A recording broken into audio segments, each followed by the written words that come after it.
My daughter-in-law slept with my husband a week before we signed the divorce papers. I pretended to know nothing. At the meeting, the lawyer handed me a document denying my rights. I smiled. What I did next left everyone in shock. I'm glad to have you here. Follow my story until the end, and comment the city you're watching from, so I can see how far my story has reached. The afternoon sun filtered through the lace curtains of my dining room as I set out the good china for lunch. Sarah had called that morning, her voice unusually tight when she asked if we could talk. Just the two of us.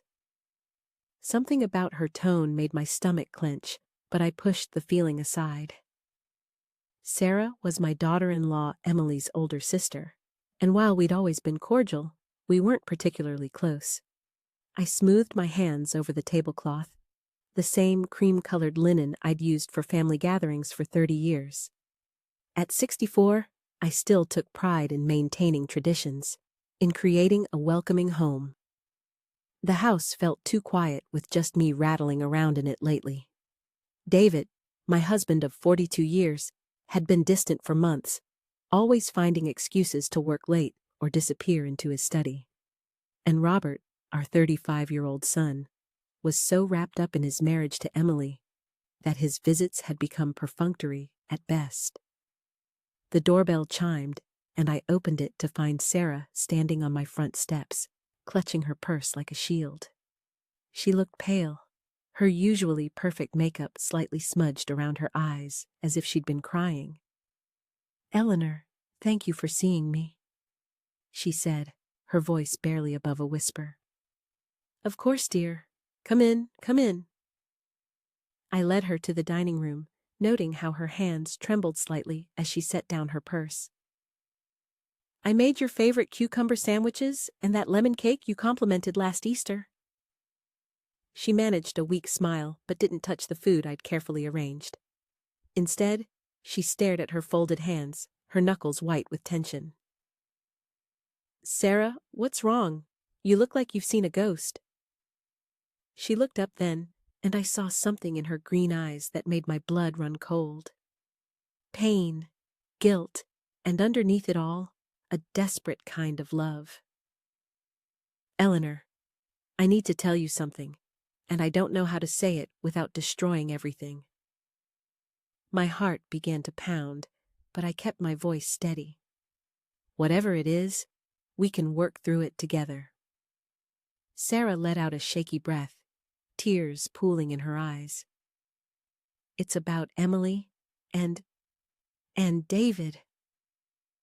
The world tilted, slightly, but I forced myself to remain still. My hands folded calmly in my lap. "What about them?" "They're having an affair." The words tumbled out in a rush, as if she'd been holding them back for so long they'd built up pressure. "I've known for weeks. I saw them together at that little cafe downtown, the one near David's office. They were holding hands, kissing, acting like lovers." I felt something inside me crack like ice breaking on a frozen pond, but my voice remained steady. "Are you certain, Sarah?" Sarah nodded miserably. "I confronted Emily about it. She didn't even try to deny it. She just laughed and said it wasn't any of my business." "But Eleanor, the things she said about you..."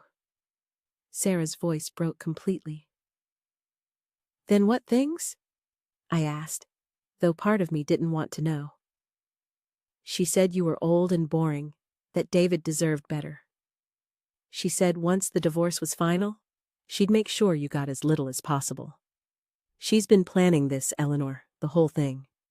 She married Robert to get close to the family, to the money. She's been working on David for months." The room spun around me, but I gripped the edge of the table and held on. 42 years of marriage, a son I'd raised with love and dedication, a daughter-in-law I'd welcomed with open arms, all of it crumbling because of greed and betrayal. "Why are you telling me this?" I whispered. Sarah reached across the table and grasped my hand. Because it's wrong. Because you've been nothing but kind to our family. And you don't deserve this. Because Robert doesn't deserve to be married to someone who's capable of this level of deception. She paused, wiping her eyes with her free hand. And because I love my nephew, and I can't stand watching Emily destroy everything good in this family. I stared at our joined hands, mine wrinkled and spotted with age, hers smooth and young. Does Robert know? No, and I don't know if I should tell him. It would destroy him. I pulled my hand free and stood up slowly, walking to the window that overlooked the garden David and I had planted together in our early years. The roses were in full bloom, their red petals bright against the green foliage. Everything looked so normal, so peaceful, but underneath, the roots were rotting. What will you do? Sarah asked behind me. I turned back to her, and something had shifted inside me. The initial shock was giving way to something cooler, more calculating. I'd spent my entire adult life taking care of others, smoothing over problems, keeping the peace. But this wasn't something that could be smoothed over. Nothing, I said calmly. Sarah's eyes widened. Nothing? I'm going to pretend I never heard this conversation. I'm going to smile and play the devoted wife and mother, and I'm going to let them think they're winning. But Eleanor, I continued. Sarah, dear, some games require patience, and I've been patient for a very long time. I sat back down and poured myself a cup of tea with steady hands. Tell me, does Emily know you're here? No, she thinks I'm at work.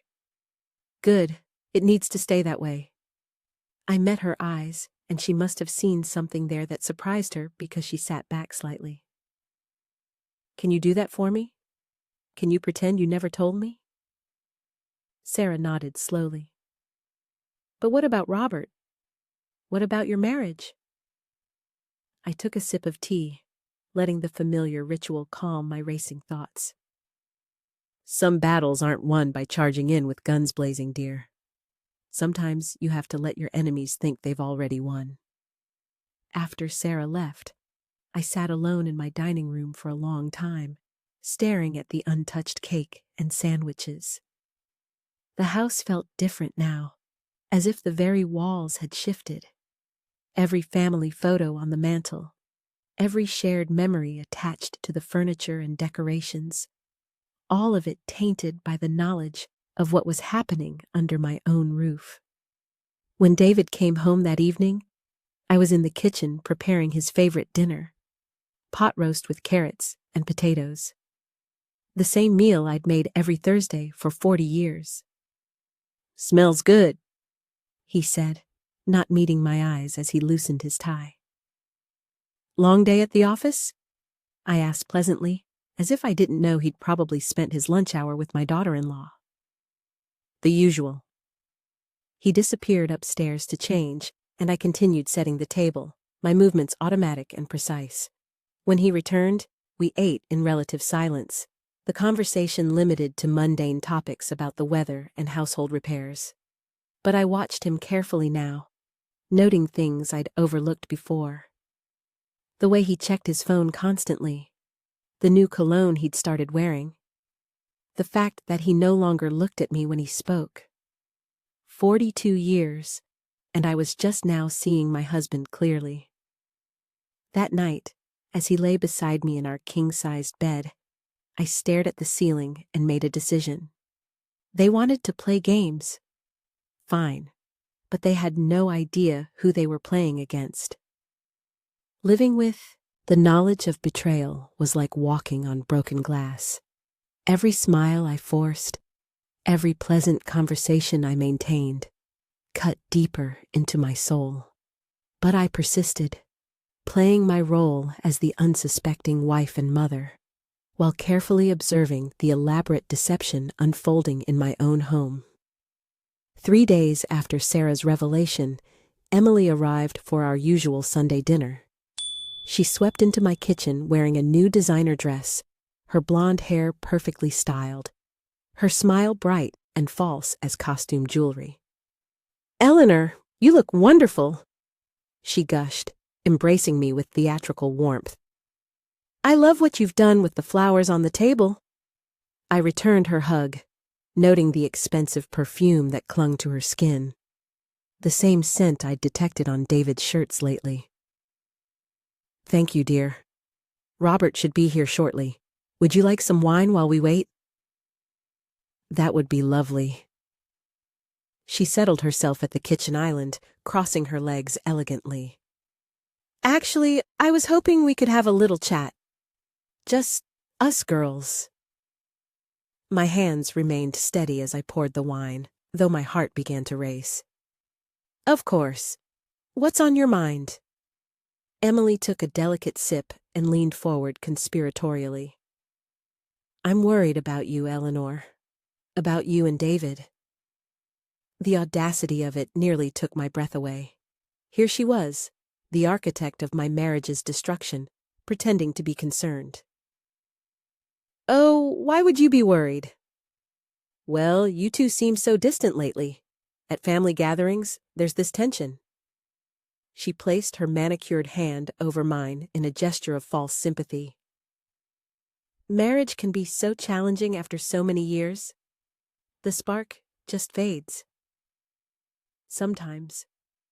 I nodded thoughtfully, as if considering her words. "You know, you might be right. We have been going through a rough patch." Emily's eyes lit up with satisfaction that she tried to disguise as concern. "Have you considered counseling? Or maybe it's time to think about what would make you both happier in the long run." "You think we should divorce?" I asked, my voice carefully neutral. "I'm not saying that." She backtracked quickly, but I could see the excitement beneath her concerned facade. "I just think life is too short to stay in a marriage that isn't fulfilling. You deserve to be happy, Eleanor. You deserve someone who appreciates you." The irony was suffocating. "That's very thoughtful of you to say." "I care about this family," she continued, her voice taking on a practiced sincerity. "Robert would want both his parents to be happy, even if that means apart. And honestly, you're still such an attractive woman. I'm sure there are plenty of men who would be thrilled to have someone like you." I smiled and nodded, playing the role of the naive older woman being gently guided toward divorce by her caring daughter-in-law. Inside, I was cataloging every word, every gesture, every calculated manipulation. When Robert arrived, the dynamic shifted immediately. Emily transformed into the devoted wife, hanging on his every word, touching his arm constantly, laughing at his jokes with exaggerated delight. But I noticed how her eyes would drift to the doorway whenever David's car pulled into the driveway. David entered the dining room 20 minutes late, claiming he'd been detained at the office. Emily's cheeks flushed pink when he kissed my cheek in greeting, and I watched as their eyes met for just a moment too long across the table. "Sorry I'm late," David said, taking his usual seat. "Crisis at the Matthews account." "No problem at all," Robert replied. "We were just talking about the vacation Emily and I are planning for next month." "Oh, that's right," David said, his attention suddenly focused. "Where are you thinking of going?" "We haven't decided yet," Emily said, her voice breathier than usual. "Maybe somewhere warm, tropical, a place where we can just escape from everything." The way she looked at David when she said escape made my stomach turn, but I continued cutting my roast beef with steady hands, maintaining my pleasant expression. "That sounds wonderful," I said. "You young people work so hard. You deserve a break." After dinner, while Robert and I cleared the dishes, Emily and David remained at the table, their conversation low and intimate. I strained to catch fragments of their words. "Can't keep doing this," Emily's voice urgent and pleading. Not much longer. David's reply reassuring. She suspects something. Emily again, worried. She doesn't know anything. David, dismissive. They were wrong. I knew everything. But I continued loading the dishwasher, humming softly to myself, as if I didn't have a care in the world. The following week, I made an appointment with my lawyer. Not the family attorney David and I had used for years, but a sharp woman named Patricia Chen, who specialized in complex divorce cases. Her office was downtown, far from our usual haunts, ensuring I wouldn't be seen by anyone who might report back to David. Patricia was younger than me, probably in her 40s, with intelligent, dark eyes and an air of competence that immediately put me at ease. "Mrs. Morrison," she said, after I'd explained my situation, "I have to ask why you haven't confronted your husband directly about the affair." I clasped my hands in my lap, choosing my words carefully. "Because I want to understand exactly what I'm dealing with before I make any decisions. This house, our assets, our family legacy. I need to know where I stand legally." Patricia nodded approvingly. "Smart approach. Let's start with the basics. How are your assets currently titled?" For the next hour, we went through everything. The house purchased 40 years ago with money from my family's estate. The investment accounts accumulated over decades of careful saving. The family business that David had inherited from his father. And most importantly, the trust that had been established by my grandfather, which included the house and several other properties. "This is interesting," Patricia said, studying the trust documents I'd brought. "Your grandfather was quite forward-thinking. This trust has some very specific provisions about inheritance and divorce." "What kind of provisions?" "Well, the house can never be sold or transferred to anyone outside your direct bloodline. Even if you divorce, your husband would have no claim to it. And there's a clause here about infidelity that's quite unusual for trusts established in that era." My pulse quickened. "What does it say?" Patricia read from the document. "In the event that a marriage is dissolved due to adultery, the innocent party retains all rights to trust properties, and the offending party forfeits any claim to assets derived from or connected to said trust." I sat back in my chair, feeling something like hope stir in my chest for the first time in weeks. "So, if I can prove David's affair, you would retain not just the house, but several other properties and investments that are connected to the trust." "Properties that your husband currently believes he has a stake in, and he doesn't know about these provisions." Patricia shook her head. "From what you've told me, it sounds like he's operating under the assumption that you'd be entitled to half of everything in a standard divorce proceeding. He has no idea about the trust's protections." I left Patricia's office feeling lighter than I had in weeks. David and Emily thought they were playing chess, but they didn't even know all the pieces on the board. That evening, I watched as David struggled to maintain his facade of the devoted husband. He complimented my cooking with forced enthusiasm, asked about my day with manufactured interest, and kissed my forehead goodnight with lips that had been kissing another woman. But I could see the cracks in his performance. The guilt was eating at him, even as his arrogance convinced him he was getting away with it. "David," I said as we prepared for bed, "I've been thinking about what Emily said the other day about our marriage." He stiffened his back to me as he hung up his shirt. "What about it?" "Maybe she's right. Maybe we should consider our options." He turned then, and I saw a flash of something in his eyes. Relief? Excitement? "Are you saying you want a divorce?" I shrugged, as if the thought didn't break my heart. "I'm saying maybe it's time we both pursued our happiness, wherever that might lead." David nodded slowly, trying to look solemn while clearly fighting back a smile. "If that's what you want, Eleanor, I just want you to be happy." Liar. But I smiled back at him, playing my part in this terrible theater. I want us both to be happy. As I lay in bed that night, listening to David's satisfied breathing beside me, I thought about Emily's triumphant smile, about the expensive dress and perfume she wore to family dinners, and about the way she touched my son's shoulder while planning her escape with his father. They thought they were so clever. They thought they'd already won. They had no idea the game was just beginning. The law offices of Peyton and Associates occupied the top floor of a gleaming downtown high-rise, all marble and mahogany designed to intimidate.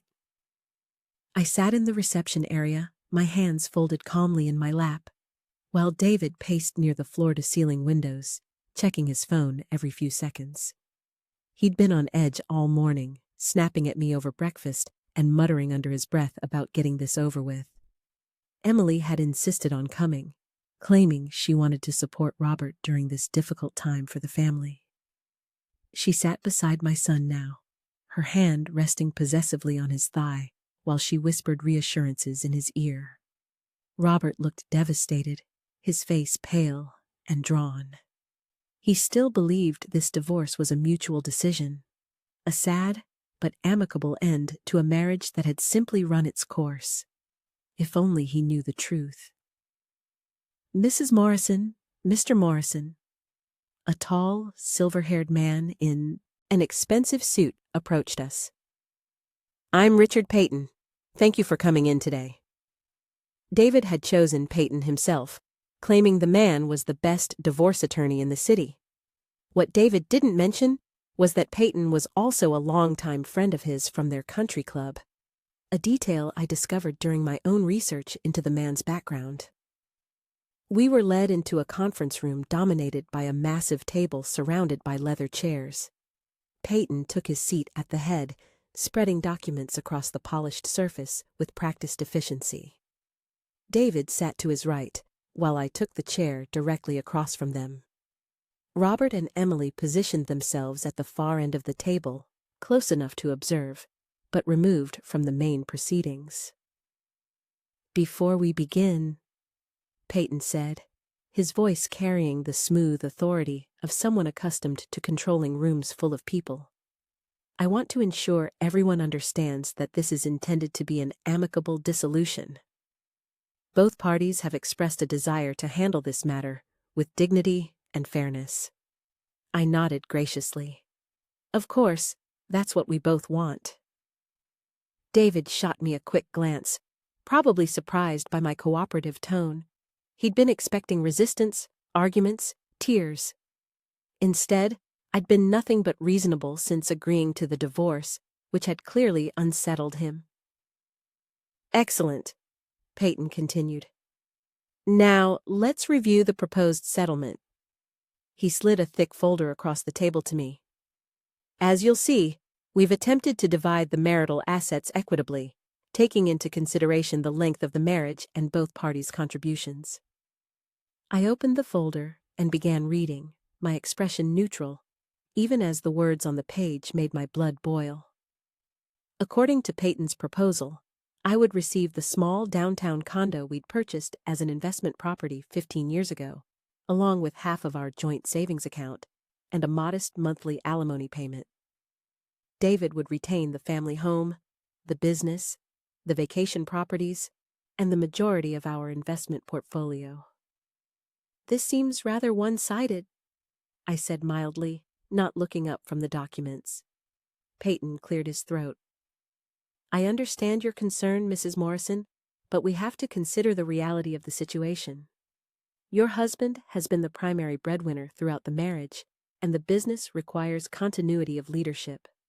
The house has significant maintenance costs that would be difficult for you to manage on a reduced income. Translation. They thought I was too old, too dependent, too naive to fight for what was rightfully mine. Additionally, Peyton continued, his tone becoming more condescending, there are some complications regarding the house specifically. It appears there may be some irregularities with the original deed and trust documentation. Until those issues are resolved, it would be prudent to leave the property in Mr. Morrison's name to avoid any legal complications. I almost laughed at the sheer audacity of it. They were trying to steal my family's house using fabricated legal complications. I could see Emily sitting straighter in her chair, probably calculating how soon she could redecorate the master bedroom. "I see," I said quietly. "And these irregularities? When do you expect them to be resolved?" Peyton waved his hand dismissively. "These things can take years to sort out. Generational property transfers, trust modifications. It's quite complex. Really, it's better for everyone if we keep things simple." David leaned forward, his voice taking on the patient tone he'd used to explain complex business deals to me over the years. "Eleanor, I know this isn't easy, but Peyton knows what he's talking about. This way, you won't have to worry about property taxes, maintenance, all those headaches. The condo will be perfect for you. Much more manageable." Manageable, as if I were a child who needed to be protected from adult responsibilities. I looked around the table, taking in each face. Peyton, smug and satisfied with his clever manipulation of legal language. David, trying to look sympathetic while barely containing his excitement at getting everything he wanted. Emily, her eyes bright with triumph as she imagined herself as mistress of my family home. And Robert, my sweet boy, looking uncomfortable, but trusting that his parents were handling things fairly.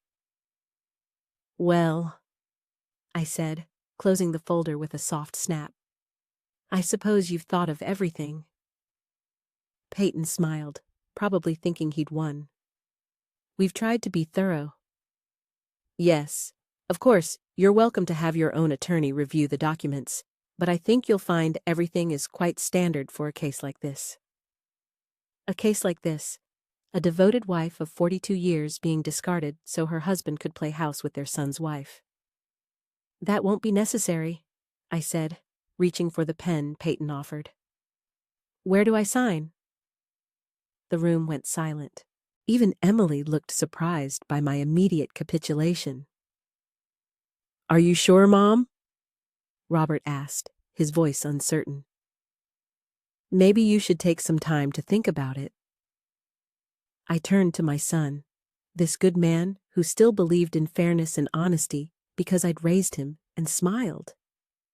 "Sweetheart, sometimes in life, you have to know when to fight and when to accept reality. Your father and I have had a good run, but it's time for both of us to start new chapters."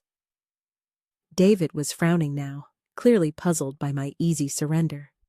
He'd expected a battle, had probably prepared arguments and justifications for why he deserved everything. My compliance was making him nervous. "The signature goes here," Peyton said, pointing to a line at the bottom of the final page. "And here, and initial here." I signed my name with steady strokes, each letter precisely formed. Eleanor Elizabeth Morrison. The same signature I'd used on our marriage certificate 42 years ago, back when I'd believed in forever. "There," I said, setting down the pen and looking directly at David. "I hope this gives you everything you're looking for." Something flickered in his eyes. Guilt, maybe, or a belated recognition of what he was destroying. But the moment passed quickly, replaced by the selfish satisfaction of a man who thought he'd gotten away with betraying his wife. Emily could barely contain herself. She reached over and squeezed Robert's hand, her voice breathy with excitement.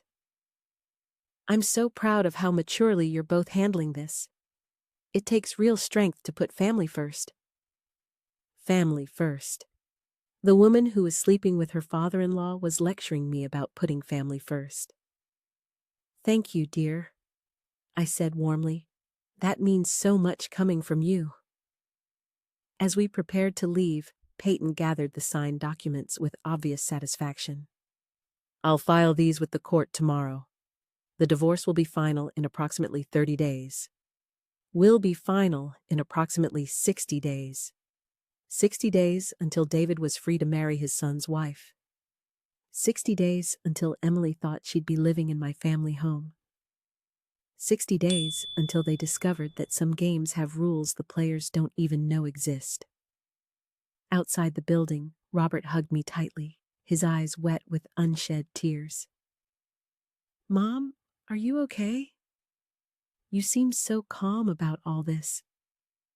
I patted his cheek. This boy who looked so much like his father had at that age, back when David still had a soul. "Are fine, sweetheart. Everything is going to work out exactly as it should." Emily appeared beside us, her arms sliding around Robert's waist with practiced possessiveness. "Your mother is incredibly strong, baby. She's going to be so much happier now." "I'm sure I will be," I agreed, meeting her triumphant gaze with a serene smile. "I'm sure we all will be." As they walked away, I could hear Emily's excited chatter about helping me pack, about finding me a nice retirement community where I could make friends my own age, about how much simpler life would be for everyone now. I stood there in the shadow of the high-rise, watching my husband and daughter-in-law celebrate their victory, and felt a deep, cold satisfaction settle in my chest. They thought they'd won. They thought they'd outsmarted the naive old woman who'd spent 42 years taking care of everyone else.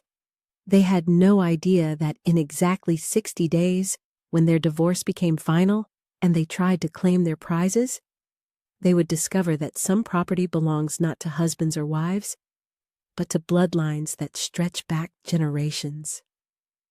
I walked to my car with steady steps, already thinking about the phone call I needed to make to Patricia Chen.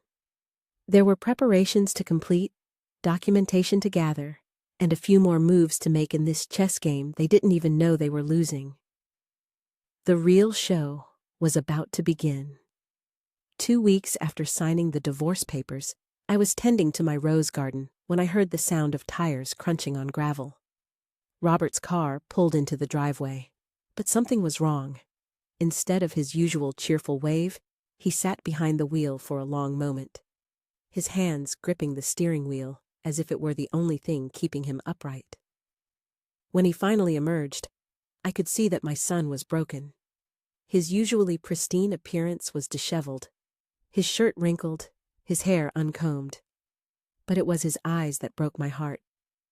They held the hollow, devastated look of someone whose world had just collapsed. "Robert?" I set down my gardening shears and hurried toward him. "Sweetheart, what's wrong? What's—" He looked at me for a moment, his mouth opening and closing as if he couldn't find the words. Then his face crumpled, and he collapsed onto my front steps like a marionette whose strings had been cut. "She's been lying to me," he whispered, his voice raw with pain. "All this time, she's been lying." And I sat down beside him, not trusting myself to speak. Part of me wanted to wrap my arms around him and tell him everything would be okay. Another part wanted to demand details to finally have confirmation of what I'd known for weeks. Instead, I waited, letting him find his way to the truth at his own pace. "I found text messages," he continued, staring at his hands. "Hundreds of them between Emily and Dad. They've been planning this whole thing for months." My heart ached for him, but I forced my voice to remain calm. "Planning what, exactly?" Robert let out a bitter laugh that sounded nothing like my gentle son. "The divorce, the affair. They thought they were so clever, waiting until after you signed the papers to run off together. Emily was bragging to someone about how easy it was to manipulate both of you." The words hit me like physical blows, even though I'd known the truth for weeks. Hearing it from Robert's lips made it real in a way that all my observations and suspicions hadn't. "How did you find out?" I asked quietly. "Sarah called me." Robert's voice was thick with gratitude and grief. "She said she couldn't watch this happen anymore. She told me where to look, what to search for." He paused, I thought she was crazy at first, but then I checked Emily's phone while she was in the shower. And he trailed off, unable to finish the sentence. I could imagine what those messages contained. The excitement, the planning, the cruel laughter at the expense of the people they were betraying. Sarah has been trying to warn people for weeks, Robert continued. She said she tried to talk to Emily, begged her to stop, but Emily just laughed, said she'd worked too hard to get close to our family's money to give up now. Money? Of course, it all came back to money. Not love, not genuine connection, just cold calculation about assets and inheritance. Where is Emily now? I asked. I confronted her this morning, showed her the messages I'd found. Robert wiped his eyes with the back of his hand. She didn't even try to deny it. She just shrugged and said I was naive if I thought she'd ever actually loved me. Said Dad could give her things I never could. The casual cruelty of it took my breath away. To dismiss years of marriage, to mock the love of a good man who'd done nothing but cherish her, it was beyond comprehension. I threw her out, Robert said, his voice gaining strength. Told her she had an hour to pack her things and get out of our house. She laughed at me, Mom, said it didn't matter because soon she'd be living somewhere much nicer anyway. Somewhere much nicer. My family home, which she believed would soon be hers. I'm so sorry, sweetheart, I said, finally allowing myself to touch his shoulder. You didn't deserve any of this. Robert looked up at me then, his eyes bright with unshed tears. How are you so calm about this? Dad betrayed you too. He threw away 42 years of marriage for her. I studied my son's face, this man I'd raised to believe in goodness and loyalty, and made a decision.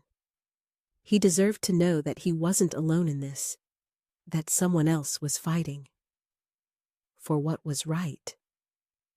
Robert, there's something I need to tell you about the divorce, about what really happened in that lawyer's office. Over the next hour, I told him everything, about Sarah's warning, about my weeks of careful observation, about Patricia Chen and the trust provisions that David and Emily knew nothing about.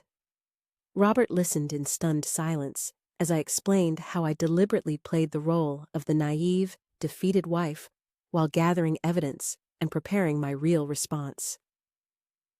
You knew, he whispered when I finished. All this time, you knew what they were doing. I knew, I confirmed. And I let them think they'd won, because sometimes the best strategy is to let your opponents reveal exactly who they are before you make your move. Robert stared at me as if seeing me for the first time. Mom, I had no idea you were so strategic. I smiled sadly. 42 years of marriage teaches you a lot about people, sweetheart, including when to fight and when to wait for the right moment. So, what happens now when Dad finds out about the trust? That's up to him and Emily. I stood up, brushing dirt from my gardening clothes. They made their choices. Now they get to live with the consequences. Robert stood too, looking more like himself than he had since arriving. What about us? I mean, I know Emily is my wife, or was my wife, but I can't just pretend this didn't happen. You don't have to pretend anything, I assured him. You're the innocent party in all this. You have every right to protect yourself. As if summoned by our conversation, another car pulled into the driveway. This time it was Sarah, her face anxious as she hurried toward us. Robert, I'm so sorry, she said, her voice thick with emotion. I know this is all my fault. If I hadn't told you to look. You saved me, Robert interrupted, his voice firm. If you hadn't warned me, I would have spent months or years married to someone who was using me. You saved me from wasting my life on a lie. Sarah's eyes filled with tears. I should have said something sooner. I should have protected you better. I watched the two of them, noting the way Sarah's genuine distress contrasted so sharply with Emily's calculated manipulation. Where Emily was all sharp edges and hidden agendas, Sarah radiated warmth and sincerity. Even in her guilt and pain, she was thinking of Robert's welfare. "Sarah," I said gently, "you did exactly the right thing. You chose loyalty and honesty over family convenience. That takes real courage." She looked at me with surprised gratitude. "I was so afraid you'd hate me for bringing this into your family." "My dear, you didn't bring anything into our family. You revealed what was already here, festering in the darkness. Now we can deal with it in the light." Robert moved closer to Sarah, his hand hovering near her shoulder, as if he wanted to comfort her, but wasn't sure if it was appropriate. "Sarah, I need you to know how grateful I am, not just for warning me, but for being honest when it would have been easier to stay silent." The look that passed between them was charged with something new and tentative. Not romance, not yet, but the recognition of shared values, of similar wounds, of the possibility that something good might grow from the ashes of this betrayal. "I should go," Sarah said suddenly, as if realizing she was intruding on a family crisis. "You two need time to process all this." "Actually," Robert said quickly, "would you like to stay for dinner? Mom makes the best pot roast in the county, and I think we could all use some normal conversation right now." Sarah looked to me for permission, and I nodded warmly. "I'd love to have you stay. It's been far too long since we've had honest conversation around our dinner table." As the three of us walked toward the house, I felt something shift in the air around us. The toxic cloud that had been hovering over our family was finally beginning to lift. Emily's betrayal had been devastating, but it had also revealed the true character of everyone involved. Robert was stronger than I'd given him credit for, capable of facing hard truths and making difficult decisions. Sarah was proving herself to be everything her sister wasn't: loyal, honest, selfless. And I had rediscovered my own strength, my ability to plan and wait and fight for what mattered. That evening, as we sat around my kitchen table sharing stories and laughter, I watched Robert and Sarah together. There was something healing in their connection, a recognition that they had both been betrayed by someone they loved, but that betrayal didn't have to define them. "You know," Sarah said quietly as we cleared the dishes, "Emily always said I was too soft, too trusting. She said nice people finish last." Robert paused in his work, looking at her intently. "I used to think being decent was enough, that if you treated people well and trusted them, they'd do the same for you." "And now?" I asked, curious about how this experience would change my son. Robert glanced at Sarah, then back at me. "Now I think being decent is still the right choice, but it doesn't mean you have to be naive. You can be kind and still protect yourself. You can trust people who prove they deserve it." As the evening wound down and Sarah prepared to leave, Robert walked her to her car. Through the kitchen window, I watched them stand, talking quietly in the driveway, their conversation intimate and earnest. When he finally returned to the house, there was something different about his expression. "She's remarkable," he said simply. "Yes, she is," I agreed. "Very different from her sister." Robert nodded thoughtfully. "I keep thinking about what you said earlier about letting people reveal who they really are. Emily showed me exactly who she was, but I was too blind to see it. But Sarah, she's been showing me who she is too, and I almost missed it because I was so focused on the wrong person." The heart heals, Robert, and when it does, it often sees more clearly than before. That night, as I prepared for bed in the house that would soon legally be mine again, I thought about the strange turns life takes. Emily's betrayal had been devastating, but it had also created opportunities for truth, for genuine connection, for new beginnings based on honesty rather than deception. In trying to destroy our family, Emily had actually revealed its strength.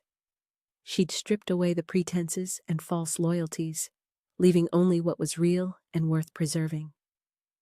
Tomorrow, I would call Patricia Chen and begin the final phase of my plan. But tonight, I felt something I hadn't experienced in months. Hope. The call came on a Tuesday morning, exactly 63 days after I'd signed those divorce papers in Peyton's office. I was having coffee on my back porch, watching the sunrise paint the sky in shades of gold and pink when my phone rang. David's name appeared on the screen, and for the first time in months, I felt genuine amusement as I answered. "Hello, David. What the hell have you done?" His voice was raw with panic and rage, all pretense of civility abandoned. I took a leisurely sip of my coffee before responding. "Good morning to you too. I'm fine. Thank you for asking. The weather is lovely today." The silence on the other end stretched long enough that I wondered if he'd hung up. Then his voice came back, lower and more dangerous than before. You knew about this trust the whole time, didn't you?" "Of course I knew. It's my family's trust, David. My grandfather established it to protect our property from exactly this kind of situation." "This kind of situation?" His voice cracked with indignation. "We're getting divorced. That's normal, Eleanor. People get divorced every day." I stood up and walked to the edge of the porch, looking out over the garden that my grandmother had planted, that my mother had tended, that I had lovingly maintained for 40 years. You're right. People do get divorced every day, but they usually don't commit adultery with their daughter-in-law while planning to steal their wife's family home. The sharp intake of breath told me he hadn't expected such direct confrontation. For weeks, I'd played the role of the confused, hurt wife. Now he was hearing from the woman who'd been planning his downfall while he celebrated his cleverness. "How long have you known?" he asked finally. "Long enough?" I replied.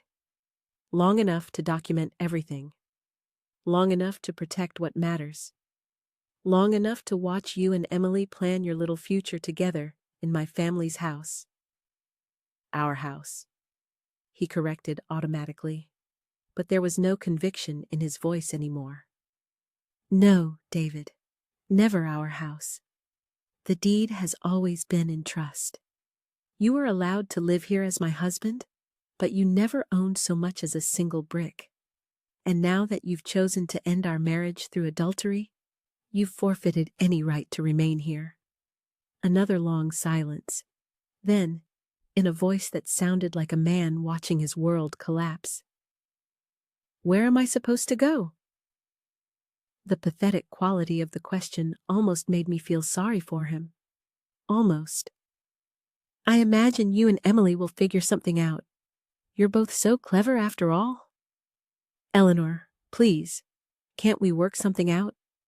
I know I made mistakes, but—" "Mistakes?" I cut him off, my voice sharp for the first time. "Mistakes are forgetting to pick up milk or missing an anniversary. What you did was a deliberate betrayal of everything we built together. What you did was seduce our son's wife and plan to steal my inheritance. Those aren't mistakes, David. That's who you chose to become." I heard a woman's voice in the background, shrill and demanding. Emily, no doubt wanting to know what was happening to her carefully laid plans. "I have to go," David said, his voice defeated. "But this isn't over." "Yes, it is," I replied calmly. "It's been over for quite some time. You just didn't realize it yet." After hanging up, I sat back down and finished my coffee in peaceful silence, The phone rang several more times. David's number, then an unknown number that was probably Emily. But I didn't answer. I had nothing more to say to either of them. An hour later, Robert's car pulled into the driveway. He looked grim but determined as he walked up the porch steps, Sarah beside him holding a manila folder. "Mom, we need to talk," he said without preamble. "Of course. Come sit down." Robert took the chair across from me while Sarah settled beside him, their proximity speaking to the growing bond between them. Over the past few weeks, they'd become inseparable, finding solace and understanding in their shared experience of betrayal. "Sarah has been helping me go through Emily's things," Robert began. "We found some documents that I think you need to see." Sarah opened the folder and pulled out a stack of papers. These were hidden in a lockbox in Emily's closet. I think they show just how long this has been planned.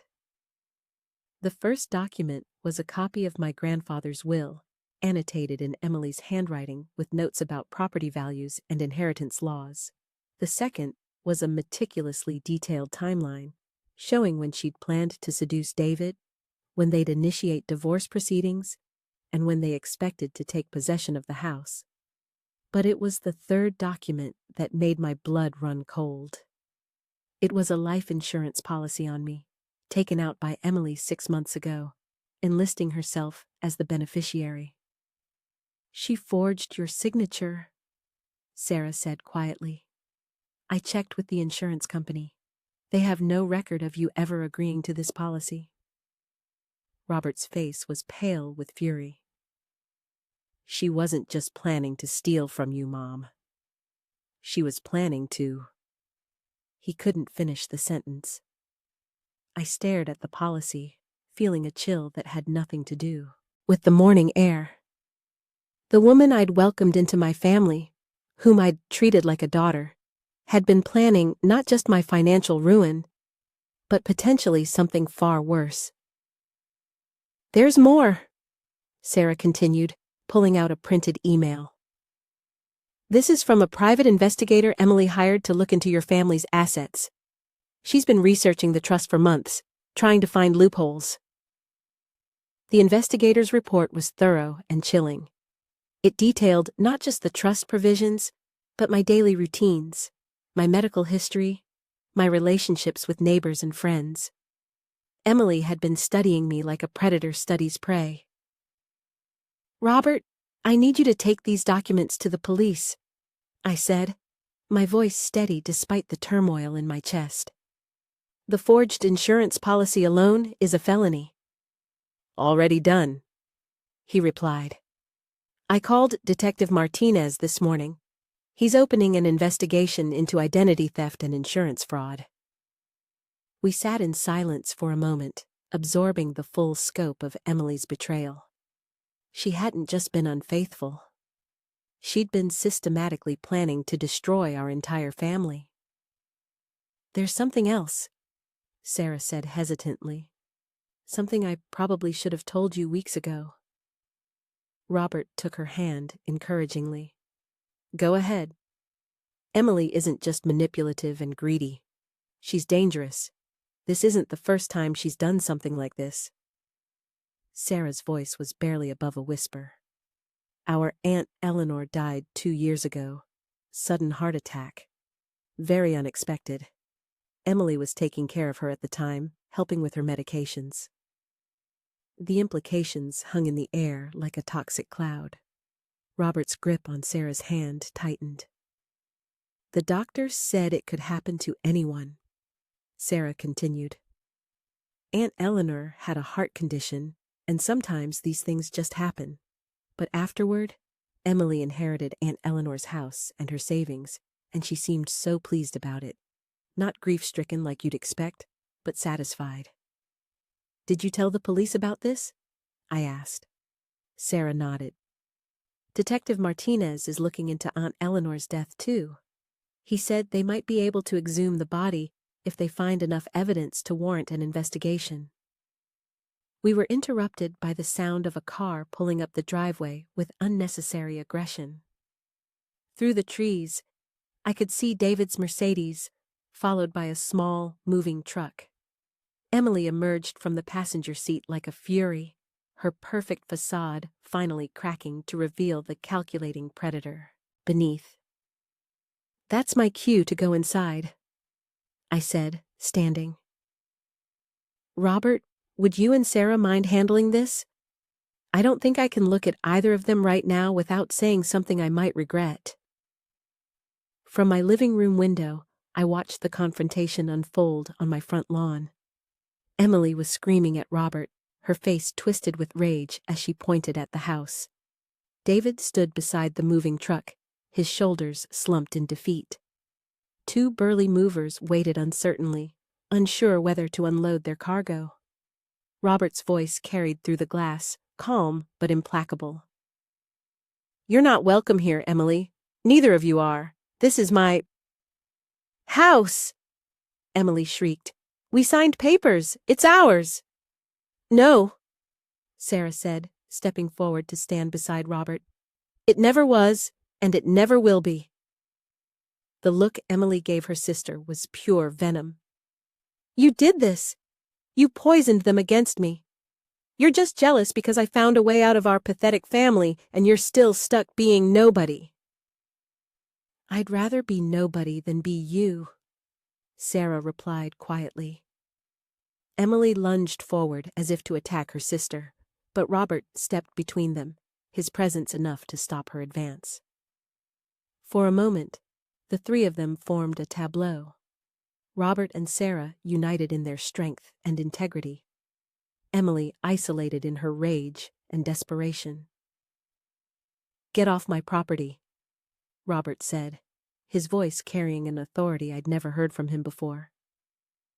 "Both of you, you have 5 minutes to get in that truck and leave, or I'm calling the police." David finally spoke, his voice tired and broken. "Come on, Emily, it's over." But Emily wasn't ready to accept defeat. She spun toward the house, her eyes wild as she spotted me in the window. "This isn't over!" she screamed. "You think you're so smart, but I know things about this family. I know secrets that could destroy all of you." I opened the window slightly, my voice carrying clearly across the yard. "The only secrets being destroyed today are yours, dear. Detective Martinez is very interested in your relationship with your aunt, Eleanor." The color drained from Emily's face so quickly, I thought she might faint. David grabbed her arm, pulling her toward the truck with sudden urgency. "We're leaving," he called out. "We're leaving right now." As the moving truck pulled away, followed by David's Mercedes, I felt something release in my chest. The strangers who had invaded my home, who had planned to steal my legacy and possibly worse, were finally gone. Robert and Sarah came inside, both looking emotionally drained, but victorious. "It's over," Robert said, collapsing into my favorite armchair. "They're really gone." "The house part is over," I corrected gently. "But Emily still needs to face consequences for what she's done. The forgery, the fraud, possibly Aunt Eleanor's death. Justice moves slowly, but it moves." Sarah curled up on the couch, looking younger and more vulnerable than her 30 years. "I keep thinking I should feel sorry for her. She's my sister after all, but I can't. She chose this path step by step, decision by decision. You don't owe her your sympathy," I assured her. "She made her choices. Now she gets to live with them." As evening fell, the three of us prepared dinner together in my kitchen. It felt like a celebration, though none of us said so explicitly. We were celebrating survival, integrity, and the bonds that truly matter. Looking at Robert and Sarah working side by side, I could see something beautiful growing between them. Not the desperate, grasping love that Emily had offered, but something real and lasting, built on mutual respect and shared values. "You know," I said as we sat down to eat, "this has been an interesting few months. I've learned a lot about betrayal. But I've learned even more about strength and resilience. House has seen a lot of history. My grandmother raised 5 children here. My mother survived the depression within these walls. I raised Robert here, and someday I hope his children will play in that same backyard. Robert and Sarah exchanged a look that spoke volumes about their future together. But tonight, I continued, raising my glass of wine, we celebrate the fact that this house will remain in the hands of people who understand what family really means. As we toasted to new beginnings, I felt the deep satisfaction of a battle well fought and won. Emily and David had tried to destroy everything I held dear. But in the end, they'd only succeeded in revealing what was truly precious. 6 months later, I stood in my kitchen, preparing Thanksgiving dinner. The same kitchen where I'd entertained Emily's false sympathy and endured her calculated manipulations. But today, the space felt entirely different. Warm, honest, filled with genuine laughter and love. Robert was at the stove, carefully basting the turkey with the same concentration he'd shown as a child, learning to tie his shoes. Sarah sat at the kitchen island, her engagement ring catching the afternoon light as she chopped vegetables for stuffing. They'd announced their engagement a month ago, and seeing them together still filled me with quiet joy. "Mom, the timer for the sweet potatoes is going off," Robert called out, his sleeves rolled up and an apron protecting his shirt. "I've got it," Sarah said, sliding off her stool with practiced ease. Over the past months, she'd become an integral part of our household rhythm, helping with cooking, gardening, and the 1,000 small tasks that make a house a home. The front doorbell chimed, and I went to answer it, expecting our neighbors, the Hendersons, whom I'd invited to join us for dinner. Instead, I found Detective Martinez standing on my porch, his expression serious but not grim. "Mrs. Morrison, I hope I'm not interrupting your holiday." "Not at all, Detective. Please come in. Can I offer you some coffee? We have plenty of food if you'd like to stay for dinner." He followed me into the living room, declining my offer of refreshment. "I wanted to update you on the investigation before the holiday weekend." Robert and Sarah appeared in the doorway, their faces tense with anticipation. "Emily Holbrook has been formally charged with insurance fraud, identity theft, and conspiracy to commit fraud," Martinez began. "The district attorney feels confident about securing convictions on all counts." "And Aunt Eleanor?" Sarah asked quietly. Martinez's expression grew more serious. "The exhumation revealed traces of digitalis in your aunt's system, levels that would be consistent with intentional poisoning, not accidental overdose from her heart medication." Sarah's hand flew to her mouth. "She really killed her." "We're building a case for first-degree murder. Emily's fingerprints were found on the medicine bottles, and we discovered she'd been researching the effects of digitalis online. For weeks before Aunt Eleanor's death, I felt a chill that had nothing to do with the November air." "What about David?" "No evidence of his involvement in Aunt Eleanor's death, but he's been charged as an accessory to the fraud schemes. His cooperation with the investigation will likely result in a reduced sentence." After Martinez left, we sat in the living room absorbing the news. Justice was finally being served, but it felt hollow somehow. Aunt Eleanor was still dead. Robert's marriage was still destroyed. And 42 years of my life had still been built on a foundation that crumbled the moment my husband chose betrayal over loyalty. "Are you okay, Mom?" Robert asked, noting my silence. I considered the question carefully. "I'm relieved," I said finally. "Relieved that Emily can't hurt anyone else. Relieved that Aunt Eleanor will get justice. But mostly, I'm relieved that we survived this with our integrity intact." Sarah reached over and squeezed my hand. "I keep thinking about all the what-ifs." What if I hadn't told you about the affair? What if you hadn't known about the trust? What if Emily had succeeded? But she didn't, Robert pointed out, and we're all stronger now because of it. He was right. The past 6 months had tested us in ways I'd never imagined, but we'd emerged more connected, more honest with each other, more aware of what truly mattered.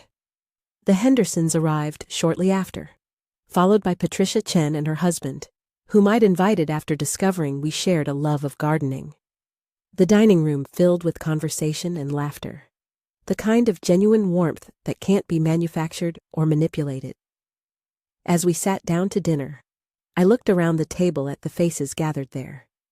Real friends, chosen family, people who cared about each other without agenda or calculation. This was what Emily had never understood. That true wealth isn't measured in property values or bank accounts, but in the quality of the relationships you build. Before we eat, I said, standing and raising my wineglass, I want to say something. The conversation quieted, all eyes turning to me. This year has been one of the most difficult of my life. I lost a marriage I thought would last forever. I discovered that someone I loved was capable of unimaginable betrayal. I learned that my family was under attack from within. I paused, meeting each pair of eyes around the table. But I also learned that I'm stronger than I ever imagined. I learned that my son is a man of integrity who chooses love over revenge. I learned that sometimes the greatest gifts come disguised as losses. I looked directly at Sarah, this woman who'd had the courage to speak truth when silence would have been easier. I learned that family isn't just about blood. It's about people who stand by you when the world tries to tear you down. People who choose honesty over convenience, loyalty over self-interest. Robert stood and raised his own glass. To Mom, who taught us that grace under pressure isn't just a saying, it's a way of life. Life. To Eleanor, Patricia added, who proved that patience and planning can overcome any adversary. To new beginnings, Sarah said softly, and to families we choose as much as families we're born into. As we clinked glasses, I felt a deep sense of completion. Not because the story was over. Robert and Sarah would marry in the spring. There would be grandchildren eventually.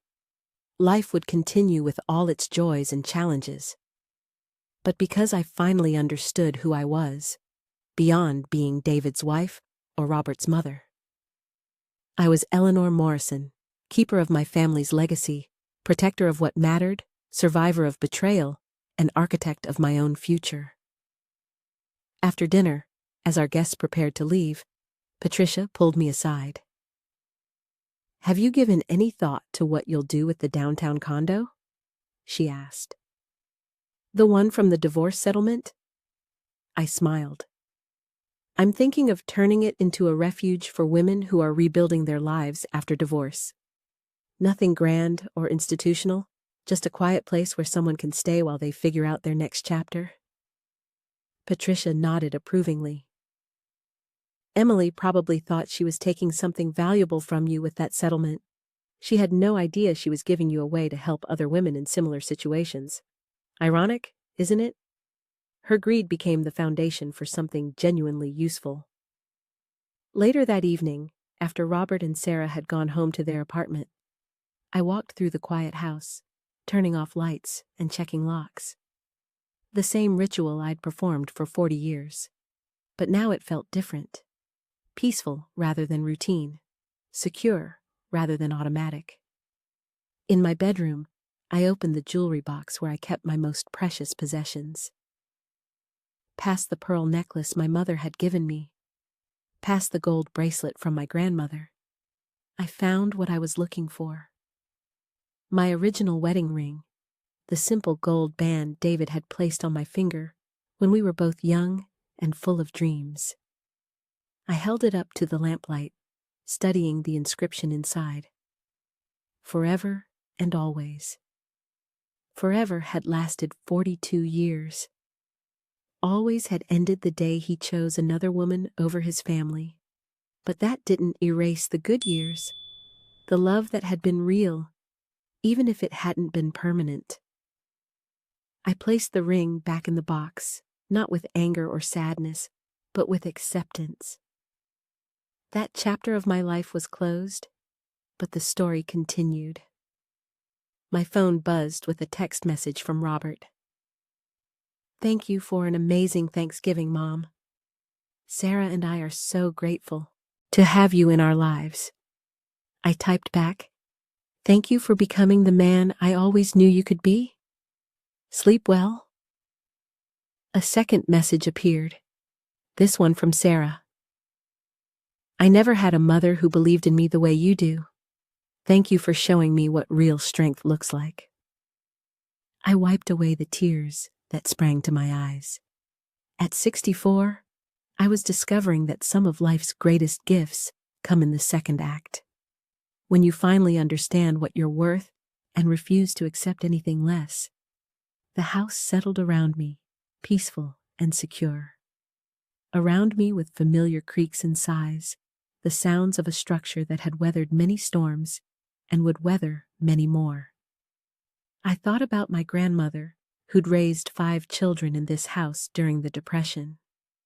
I thought about my mother, who'd maintained it as a sanctuary during World War II when my father was overseas. I was part of a long line of strong women who'd protected what mattered, who'd faced adversity with grace and determination. Emily had tried to break that chain, but she'd only succeeded in forging it stronger. Tomorrow, I would start planning the refuge for divorced women, using the condo that was supposed to be my consolation prize. Next month, I would help Robert and Sarah plan their wedding, which would take place in the garden where my grandmother had married my grandfather 80 years ago. But tonight, I would simply be grateful for survival, for discovery, for the knowledge that at any age, at any stage of life, it's never too late to discover who you really are when everything false is stripped away. Outside my window, the November wind rustled through the bare branches of the oak tree David and I had planted on our 10th anniversary. It had weathered storms, droughts, and countless seasons of change. Like me, it had bent, but not broken, had endured and grown stronger. In the spring, it would bloom again, and so would I. Now, I'm curious about you who listen to my story. What would you do if you were in my place? Have you ever been through something similar? Comment below. And meanwhile, I'm leaving on the final screen 2 other stories that are channel favorites, and they will definitely surprise you. Thank you for watching until here.